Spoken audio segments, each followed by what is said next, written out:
ಸುತನಾನಂದ ಗುರುಗಳಿಂದ 2 ಆಶೀರ್ವಚನಗಳು ಕೇಳಿಕೊಳ್ಳುತ್ತೇವೆ.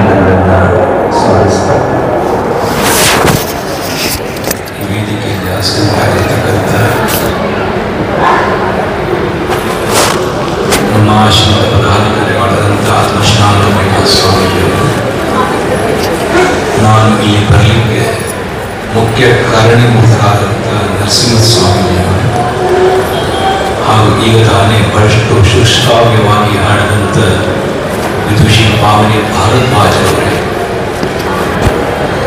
ಇದೆಲ್ಲದಕ್ಕೂ ರೂವಾರಿಯಾದಂಥ ಯದುಕುಲ ನನ್ನ ಯದುಕುಲದ ಸಂಸ್ಥಾಪಕರಾದಂಥ ಹೇಮಂತ ಬಂದಿರತಕ್ಕಂಥ ಬಹಳಷ್ಟು ನಿಷ್ಠೆಯಿಂದ ಶ್ರೀಚಕ್ರ ನವಾವರಣ ಪೂಜೆಯನ್ನು ಮಾಡುವಂಥ ವೈದಿಕ ವರ್ಗದವರು ಬಹಳ ಸಂತೋಷವಾಗುತ್ತೆ. ನಮ್ಮ ಸನಾತನ ಧರ್ಮದಲ್ಲಿ ಶ್ರೀಚಕ್ರ ಆರಾಧನೆಗೆ ಸರಿಸಮನಾಗಿರತಕ್ಕಂಥ ಇನ್ನೊಂದು ಆರಾಧನೆ ಇಲ್ಲ ಅಂತ ಹೇಳಿದ್ರು. ಶ್ರೀಚಕ್ರಕ್ಕೆ ಚಕ್ರ ರಾಜ ಬರಲಿಲ್ಲ ಅವರು ಅಲ್ಲಿ ಬರತ್ ನಮ್ಮಲ್ಲಿ 33 ಕೋಟಿ ದೇವತೆಗಳ ಬಗ್ಗೆ ನಾವು ಮಾತನಾಡ್ತೀವಿ.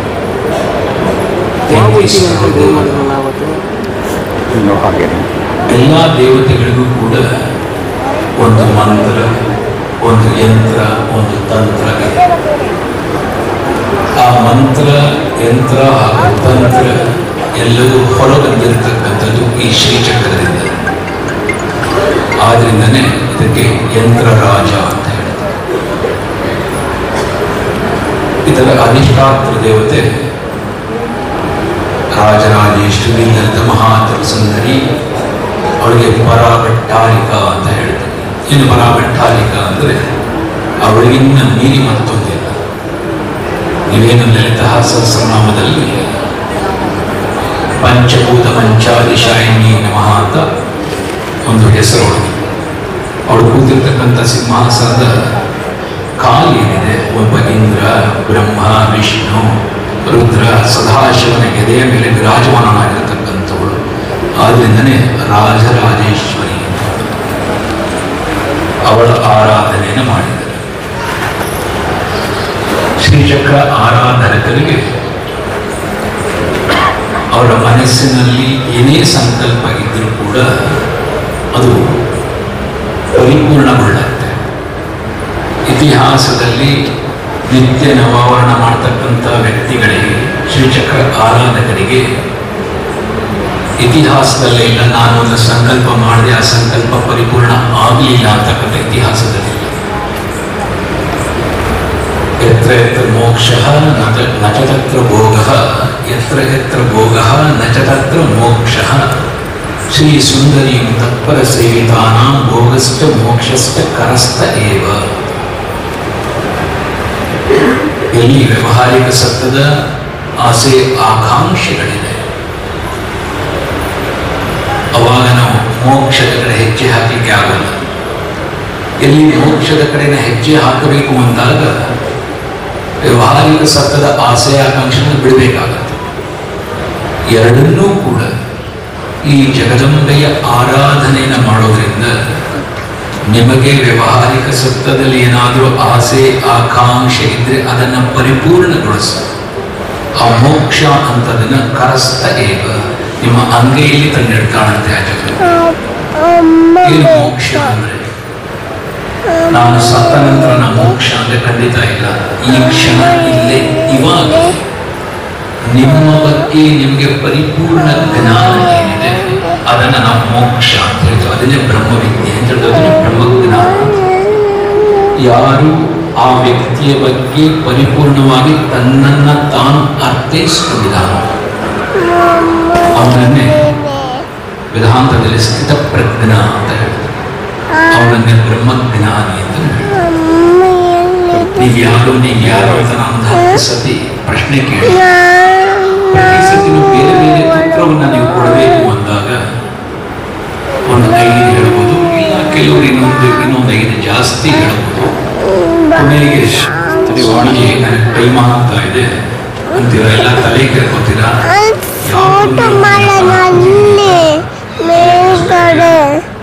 ನಿಮ್ಮ ಬಗ್ಗೆ ನಿಮಗೆ ತಿಳಿದೇ ಇರೋದ್ರಿಂದ ಮನುಷ್ಯನ ಸ್ವಭಾವ ಯಾವ ಥರಪ್ಪ ಅಂದರೆ ಅವನ ಬಗ್ಗೆ ಪ್ರಯತ್ನ ಪಡೋದು ಇಲ್ಲ, ಗೊತ್ತಾಗದೇ ಇರೋದ್ರಿಂದ ಅವನೇನು ಮಾಡ್ತಾನೆ, ಇಮ್ಮಿಡಿಯೇಟ್ ಆಗಿ ಅವನ ಅಕ್ಕಪಕ್ಕ ಯಾರು ಹೇಳ್ತಾರೆ ಅವ್ರನ್ನ ಅರ್ಥ ಮಾಡ್ಕೊಳ್ಳಿಕ್ಕೆ ಪ್ರಯತ್ನ ಪಡ್ತಾನೆ. ಇಮಿಡಿಯೇಟ್ ಆಗಿ ಯಾರು ಸಿಗೋದು ಪಕ್ಕದಲ್ಲಿ, ಇಲ್ಲ ಹೆಂಡತಿ ಇಲ್ಲ ಗಂಡ, ಅರ್ಥ ಮಾಡ್ಕೋತಾನ ಸಂಪೂರ್ಣವಾಗಿ ಅಂತ ಹೇಳಿದ್ರೆ. ಇಲ್ಲಿ ಬಹಳಷ್ಟು ಜನ ಸೀನಿಯರ್ ಕೂತಿದ್ದೀರ, ನಮ್ಗೆ ಉತ್ತರ ಹೇಳ್ಬೇಡಿ, ನಿಮ್ಮ ಮನಸ್ಸಿನಲ್ಲಿ ನೀವು ಉತ್ತರ ಹೇಳ್ಬೇಡಿ. ನಿಮ್ಮ ಗಂಡಂದ್ರನ್ನ ಇಲ್ಲ ನಿಮ್ಮ ಹೆಂಡತಿರನ್ನ ನೀವು ಅರ್ಥ ಮಾಡ್ಕೊಂಡಿದ್ದೀರಾ ಅಂತ ಹೇಳಿದ್ರೆ ಸಾಕು. ಹಣ್ಣಣ್ಣು ಮುದುಕಿಯನ್ನ ಹೋಗಿ ಕೇಳಿ ನೋಡಿ, ಒಬ್ಬರೇ ಇದ್ದಾಗ ಅಜ್ಜಿ ತಾತನ್ನ ಪರಿಪೂರ್ಣವಾಗಿ ನೀನು ಅರ್ಥ ಮಾಡ್ಕೊಂಡಿದೀಯಾ ಅಂದ್ರೆ ಅಯ್ಯೋ ಈ ಮುದುಕನ್ನು ಕಟ್ಕೊಂಡು ಅಂತಾಳೆ. ಏನಕ್ಕೆ ಅಂದ್ರೆ ಯಾರನ್ನ ಅರ್ಥ ಮಾಡ್ಕೊಳ್ಳಿಕ್ಕೆ ಸಾಧ್ಯ ಇಲ್ಲ. ಆ ಅರ್ಥ ಮಾಡ್ಕೋಬೇಕು ಅಂತಂದ್ರೆ ಆ ಜಗತ್ತಿಗೆ ಶರಣ ಮಾತಾಡ್ಬೇಡ, ಸರ್ವತ್ರ ಸತತಂ ಅಂತ ಹೇಳ್ತಾರೆ. ನಿರಂತರವಾಗಿ ಅವಳ ಚಿಂತನೆಯಲ್ಲಿ ನಾನು ಏನೇ ಕೆಲಸ ಮಾಡಿದ್ರು ಕೂಡ ಜಗದಲ್ಲೇ ನಿನಗೋಸ್ಕರ ಮಾಡ್ತಾ ಇದ್ದೀನಿ ಅಂತಕ್ಕಂಥ ಒಂದು ಭಾವನೆಯನ್ನು ಇಟ್ಟುಕೊಂಡು ನೀವು ಕೆಲಸ ಮಾಡಿದ್ದೆ ಆದರೆ ಅದು ಯಾಗವಾಗತ್ತೆ, ಯಜ್ಞವಾಗತ್ತೆ. ಅವಾಗ ನಿಮ್ಮ ಅಂತಃಕರಣ ಶುದ್ಧಿ ಆಗುತ್ತೆ, ಜ್ಞಾನದ ಮಾರ್ಗಕ್ಕೆ ಬರ್ತೀರ. ಅವಾಗ ನಿಮ್ಮ ಬಗ್ಗೆ ನಿಮಗೆ ಪರಿಪೂರ್ಣ ಅರ್ಥ ಆಗಲಿಕ್ಕೆ ಸಾಧ್ಯವಾಗುತ್ತೆ. ನಿಮ್ಮನ್ನ ನೀವು ಪರಿಪೂರ್ಣವಾಗಿ ಅರ್ಥ ಮಾಡ್ಕೊಂಡಿದ್ದೀರಾ ಅಂತ ಅಂದ್ರೆ ಆ ಈಶ್ವರನನ್ನ ಅರ್ಥ ಮಾಡಿಕೊಂಡಂತೆ. ನಿಮ್ಮನ್ನೆಲ್ಲರನ್ನು ಕೂಡ ನಿಮಗೆ ತಿಳಿದೇನೋ ನಿಮ್ಮ ಹೇಮಂತ ಗುರುಗಳು ಜ್ಞಾನದ ಮಾರ್ಗಕ್ಕೆ ಕರ್ಕೊಂಡು ಹೋಗ್ತಾ ಇದ್ದಾರೆ. ನಿಮ್ಮೆಲ್ಲರಿಗೂ ಕೂಡ ದುರ್ಗಾ ಸಪ್ತಶತಿಯನ್ನು ದುರ್ಗಾ ಸಪ್ತಶತಿಯನ್ನು ಹೇಳ್ಕೊಡ್ತಾ ಇದ್ದಾರೆ ಅಂತ ಕೇಳ್ಪಟ್ಟೆ. ದೇವಿ ಸ್ತುತಿಯಲ್ಲಿ ದುರ್ಗಾ ಸಪ್ತಶತಿ ಬಹಳಷ್ಟು ಉತ್ತಮವಾಗಿರ್ತಕ್ಕಂಥ ಸ್ತುತಿ ದೇವಿ ಸ್ತುತಿ. ಜೊತೆಗೆ ಶ್ರೀಚಕ್ರವನ್ನು ಕೂಡ ಶ್ರೀಚಕ್ರದ ಆರಾಧನೆಯನ್ನು ನಿಮ್ಗೆ ಹೇಳ್ಕೊಡ್ತಾ ಇದ್ದಾರೆ ಅಂತ ಕೇಳ್ಪಟ್ಟೆ. ಶ್ರೀಚಕ್ರದ ಆರಾಧನೆಗೆ ಮೊದಲು ನಾವೆಲ್ಲ ಏನ್ ಹೇಳ್ತೀವಿ ಅಂದ್ರೆ ಪಾರಂಪರಿಕದಲ್ಲಿರ್ತಕ್ಕಂಥ ವ್ಯಕ್ತಿಗಳಾದ ನಾವು ಮೊದಲು ಲಲಿತಾ ಬಾಲಾ ತ್ರಿಪುರ ಸುಂದರಿ ಮಂತ್ರವನ್ನು ಹೇಳ್ಕೊಡ್ತಾರೆ, ಆಮೇಲೆ ಲಲಿತಾ ಸಹಸ್ರನಾಮವನ್ನು ಹೇಳ್ಕೊಡ್ತಾರೆ. ನಾವೆಲ್ಲರೂ ಕೂಡ ಲಲಿತಾ ಸಹಸ್ರನಾಮ ಹೇಳಿಕೊಡ್ಬೇಕಾದ್ರೆ ಬಾಲಾ ತ್ರಿಪುರ ಸುಂದರಿ ದೀಕ್ಷೆ ಇಲ್ಲ ಅಂದ್ರೆ ಲಲಿತಾ ಸಹಸ್ರನಾಮ ಹೇಳಿಕೋ ಅಧಿಕಾರತ್ವ ಇಲ್ಲ ಅಂತ ಹೇಳ್ತಾರೆ.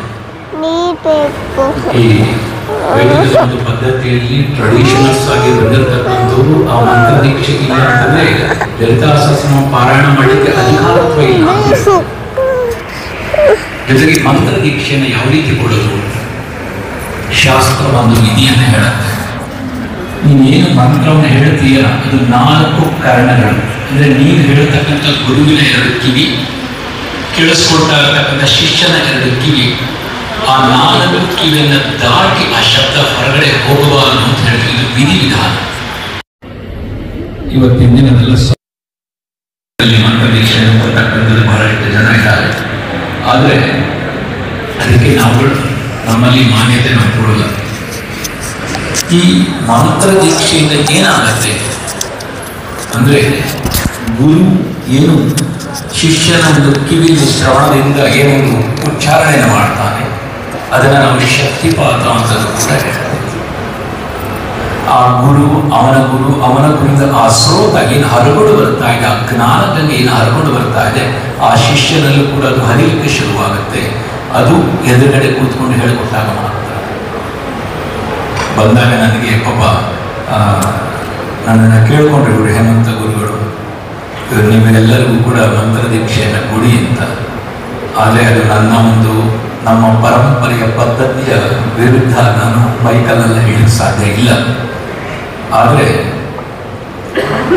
ಕೊನೆಯಲ್ಲಿ ಒಂದನ್ನು ಖಂಡಿತ ಹೇಳಿಕೊಡ್ತೀನಿ. ಯಾಕೆಂದರೆ ಭಾಳಷ್ಟು ಶ್ರದ್ಧೆ ನಿಮ್ಮಲ್ಲಿ ಇರೋದರಿಂದ ಅದನ್ನು ತಿಳಿಸ್ತೇನೆ. ಈ ಶ್ರೀಚಕ್ರ ಅಂತಕ್ಕಂಥದ್ದು ಶಿವ ಹಾಗೂ ಶಕ್ತಿಯ ಏಕೀಕೃತವಾಗಿರತಕ್ಕಂಥ ಒಂದು 3 ಡೈಮೆನ್ಷನಲ್ ಒಂದು ಆಕೃತಿಯ ರೇಖಾ ಚಿತ್ರ ಅದೊಂದು. ಆ ಬಿಂದುವಿನಲ್ಲಿ ಆ ಜಗದಂಬೆಯ ವಾಸಸ್ಥಾನ ಅಂತ ಹೇಳ್ತಾರೆ. ಶ್ರೀಚಕ್ರದ ಏನು ನವಾವರಣ ಪೂಜೆಯನ್ನು ಮಾಡಿದ್ದಾರೆ, ಆ ನವಾವರಣ ಪೂಜೆಯನ್ನು ಮಾಡಬೇಕಾದ್ರೆ ಪಂಚದಶಾಕ್ಷರಿ ಮಂತ್ರದ ಒಂದು ದೀಕ್ಷೆ ಆಗಬೇಕು ಅಂತ ಹೇಳ್ತೀವಿ. ಪಂಚದಶಾಕ್ಷರಿ ಮಂತ್ರವನ್ನು ಹೇಳಿಕೊಡ್ಬೇಕು ಅಂದ್ರೆ ಏನಪ್ಪ ಅಂತಂತಂದ್ರೆ, ರಾಜ್ಯಂ ದೇಯಂ ಶಿರೋದೇಯಂ ನಾದೇಯಂ ಪಂಚದಶಾಕ್ಷರಿ ಅಂತ ಹೇಳುತ್ತೆ ಶಾಸ್ತ್ರ. ಇಡೀ ರಾಜ್ಯವನ್ನ ಬೇಕಾದ್ರೂ ದಾನ ಮಾಡಿಕೊಟ್ಬಿಡು, ಇಲ್ಲ ನಿನ್ನ ಕತ್ತನ್ನೇ ಕಳೆದು ಕೊಟ್ಟುಬಿಡು, ಅದೇ ಪಂಚದಶಿ ಮಂತ್ರ ದೀಕ್ಷೆ ಮಾತ್ರ ಕೊಡಬೇಡ ಅಂತ ಹೇಳುತ್ತೆ. ಅಷ್ಟು ಗೋಪನೀಯ, ಅಷ್ಟು ವಿಶಿಷ್ಟವಾಗಿರ್ತಕ್ಕಂಥ ಮಂತ್ರಗಳಲ್ಲೂ ಕೂಡ. ಈ ಲಲಿತಾ ಸಹಸ್ರನಾಮದಲ್ಲಿ ಕೊನೆಯಲ್ಲಿ ಹಯಗ್ರೀವ ಅಗಸ್ತ್ಯನಿಗೆ ಹೇಳ್ಕೊಡ್ತಕ್ಕಂಥದ್ದು ಲಲಿತಾ ಸಹಸ್ರನಾಮ. ಹೇಳಿಕೊಟ್ಟ ನಂತರ ಪಂಚದಶಿ ಮಂತ್ರದ ಒಂದು ವಿಶೇಷವನ್ನು ಹೇಳ್ತಾರೆ ಹಯಗ್ರೀವ ಅಗಸ್ತ್ಯನಿಗೆ. ಹೇಳ್ತಾ, ನಿನ್ನಲ್ಲಿ ಅಧಿಕಾರ ಇದೆಯೋ ಇಲ್ಲೋ ನನಗೆ ಗೊತ್ತಿಲ್ಲ, ಇದನ್ನು ನಾನು ನಿಮಗೆ ಹೇಳಿಕೊಡಲ್ಲ ಅಂತ ಹೇಳ್ತಾನೆ. ಅವಾಗ ಅಗಸ್ತ್ಯರು ಅವನ ಗುರುಗಳಾದಂಥ ಹಯಗ್ರೀವರ ಕಾಲನ್ನು ಹೇಳ್ಕೊಂಡು 3 ವರ್ಷಗಳು. ಅವಾಗ ಸಾಕ್ಷಾತ್ ಜಗದಂಬೆ ಪ್ರತ್ಯಕ್ಷ ಆಗಿ ಇವರಿಗೆ ಆ ಮಂತ್ರ ದೀಕ್ಷೆಯನ್ನು ಕೊಡುವಂತ ಹೇಳಿದ ಮೇಲೆ ಹಯಗ್ರೀವರು ಪಂಚದಶಿ ಮಂತ್ರ ದೀಕ್ಷೆಯನ್ನು ಹೇಳ್ಕೊಳ್ಳೋದು. ಅದರಿಂದನೇ ಬಂದಿರತಕ್ಕಂಥದ್ದು ಲಲಿತಾ ತ್ರಿಶತಿ. ಈ ಏನಕ್ಕೆ ವಿಚಾರ ಹೇಳ್ತೇನೆ, ಅತಿ ಗೋಪನೀಯವಾಗಿರ್ತಕ್ಕಂಥ ಮಂತ್ರಗಳು ಈ ಶ್ರೀಚಕ್ರದ ಆರಾಧನೆ ಅಂತ. ಹಿಂದೆ ಎಲ್ಲ ಶ್ರೀಚಕ್ರ ಆರಾಧಕರು ಅಂತಂದರೆ ಬಹಳಷ್ಟು ಭಯನು ಬೀಳೋರು, ದೂರ ನಿಂತ್ಕೊಂಡು ಮಾತಾಡೋರು. ಏನಕ್ಕೆ ಅಂದರೆ ಅವ್ರ ಬಾಯಲ್ಲಿ ನುಡಿತಾರೆ, ಅದು ಗ್ಯಾರಂಟಿ ನಡೆಯುತ್ತೆ ಅಂತ. ಆ ಒಂದು ಶಕ್ತಿ ಎಲ್ಲಿಂದ ಬರುತ್ತೆ ಅಂತಂತಂದರೆ ಪ್ರತಿನಿತ್ಯ ಏನು ನವಾವರಣ ಪೂಜೆಯನ್ನು ಮಾಡೋದ್ರಿಂದ ಬರುತ್ತೆ. ಆ 9 ಚಕ್ರಗಳು ನಿಮ್ಮ ಶರೀರದಲ್ಲಿರತಕ್ಕಂಥ 9 ಚಕ್ರಗಳಿಗೆ ಹೋಲಿಕೆಯನ್ನು ನಾವು ಮಾಡ್ತೀವಿ. ಪತಾಂಜಲಿ ಯೋಗಶಾಸ್ತ್ರದಲ್ಲಿ ಷಟ್ಚಕ್ರದ ಬಗ್ಗೆ ಮಾತನಾಡ್ತಾರೆ. 6 ಚಕ್ರಗಳು ಮೂಲಾಧಾರದಿಂದ ಹಿಡಿದು ಆಜ್ಞಾಚಕ್ರದ ತನಕ, ನಂತರ ಸಹಸ್ರಾರವನ್ನು ಸೇರಿದ್ರೆ 7 ಚಕ್ರ ಅಂತ ಹೇಳ್ತಾರೆ. ನಾವು ತಂತ್ರದಲ್ಲಿ ನೋಡಿದಾಗ ಮೂಲಾಧಾರ ಚಕ್ರದ ಕೆಳಭಾಗದಲ್ಲಿ ವಿಶ್ವ ಹಾಗೂ ಅಕುಲ ಸಹಸ್ರಾರ ಅಂತ ಮಾತನಾಡ್ತೀವಿ. ಈ ಅಕುಲ ಸಹಸ್ರಾರದಿಂದ ಸಹಸ್ರಾರದವರೆಗೆ ಒಟ್ಟು 9 ಚಕ್ರಗಳೇನಿದೆ, ಈ ಶ್ರೀಚಕ್ರದ 9 ಆವರಣ ದೇವತೆಗಳೇನಿದೆ ಅದಕ್ಕೂ ಹೆಸರಿದೆ. ತ್ರೈಲೋಕ್ಯ ಮೋಹನ ಚಕ್ರ, ಸರ್ವಶಾ ಪರಿಪೂರ್ಣ ಚಕ್ರ, ಸರ್ವಸಂಕ್ಷೋಭಣ ಚಕ್ರ, ಹಾಗೆ 9 ಚಕ್ರಗಳಿವೆ.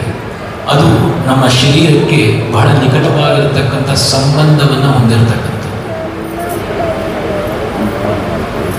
ನಾವು ಬೇರೆ ದೇವಿ ದೇವತೆಗಳ ಆರಾಧನೆಯನ್ನು ಮಾಡಬೇಕಾದ್ರೆ ಹೂವನ್ನು, ಅಕ್ಷತೆಯನ್ನು ಇಟ್ಕೊಂಡು ಆ ವಿಗ್ರಹದ ಮೇಲೆ ಕೈಯನ್ನು ಇಟ್ಟು ಮಂತ್ರೋದ್ಧಾರ ನಾವು ಆವಾಹನೆ ಮಾಡ್ತೀವಿ. ಶ್ರೀಚಕ್ರದಲ್ಲಿ 2 ವಿಧವಾಗಿರತಕ್ಕಂಥ ಒಂದು ಆವಾಹನೆ ಆಗುತ್ತೆ. ಒಂದು ಲಘು ಆವಾಹನೆ ಆಗುತ್ತೆ, ಈಗ ಹೇಳಿದಾಗೆ ಅಕ್ಷತೆ ಹಾಗೂ ಮಂತ್ರವನ್ನು ಇಟ್ಟುಕೊಂಡು. ಮತ್ತೊಂದು ಆವಾಹನೆ ಏನಪ್ಪ ಅಂದರೆ, ನನ್ನ ಒಳಗಡೆ ಇರತಕ್ಕಂಥ ಆ ಶಕ್ತಿಯನ್ನು, ಆ ಕುಂಡಲಿನಿ ಶಕ್ತಿಯನ್ನು ಊರ್ಧ್ವಮುಖವಾಗಿ ಹರಿಸಿಕೊಂಡು, ಅವಳೇ ಆ ಕುಂಡಲಿನಿಯನ್ನೇ ನಾವು ಸಾಕ್ಷಾತ್ ಜಗದಂಬೆಯ ಸ್ವರೂಪ ಅಂತ ಹೇಳ್ತೀವಿ.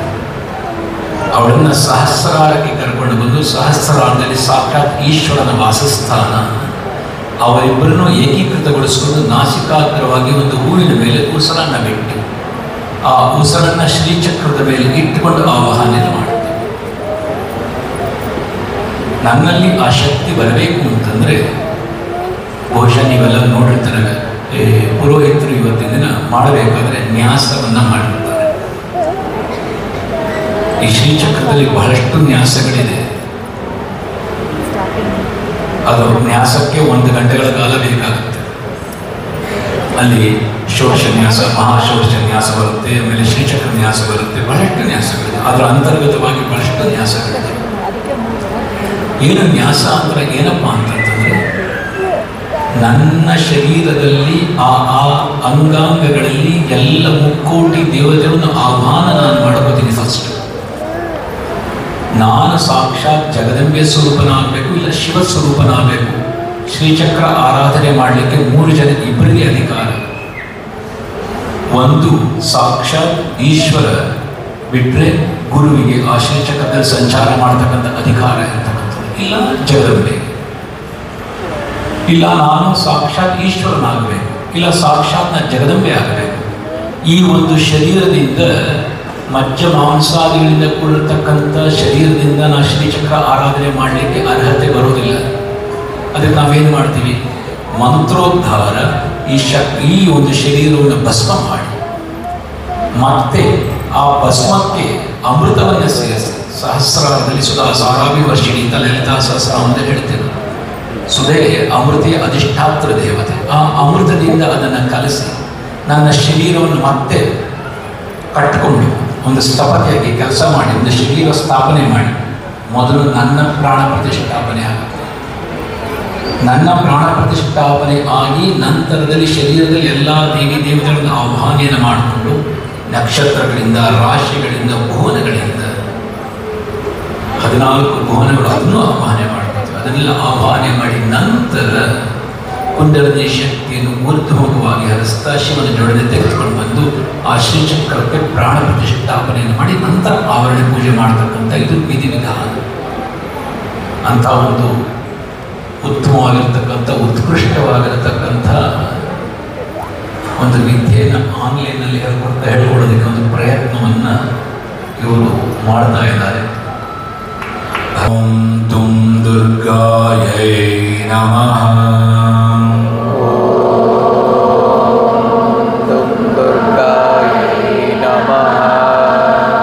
ಆ ಜಗದಂಬೆಯನ್ನು ಆರಾಧನೆ ಮಾಡಿ ಪ್ರತಿನಿತ್ಯ ಏನು ನಿಮ್ಮ ಗುರುಗಳು ಯಾವ ರೀತಿ ಹೇಳ್ಕೊಟ್ಟು